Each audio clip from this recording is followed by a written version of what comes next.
On টাইমে হবে বলে বিশ্বাস করতে চায়। ওই শিক্ষার্থীর রাজনৈতিক পরিচয় খুঁজবেন, যে শিক্ষার্থীটা বলবে তার রাজনৈতিক পরিচয় নিশ্চিত পাবেন।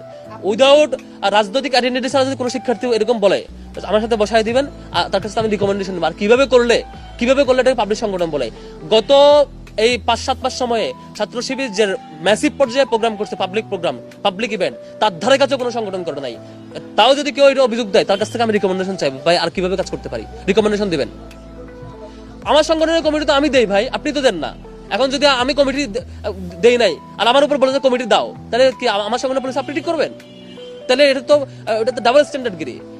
কালকে একজন দেখলাম, বেশ হাসলাম অনেকক্ষণ, একজন বলেছে ছাত্র দলের কমিটি বিলুপ্ত করতে হবে আর শিবিরকে কমিটি দিতে হবে, একজনের বক্তব্য দেখলাম, আমি অনেকক্ষণ হাসলাম।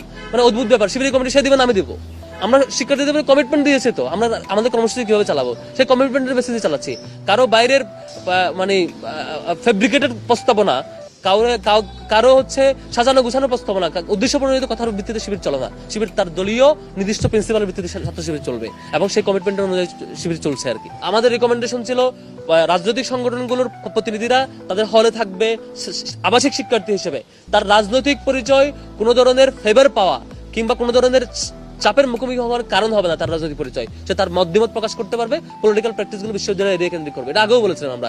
কিন্তু কালকের যে ঘোষণা, শব্দ চয়নের কোনো সংজ্ঞায়ন ক্লিয়ার না। রাজনীতি নিষিদ্ধ বলতে কি মিন করছেন তিনি? ওই ব্যক্তি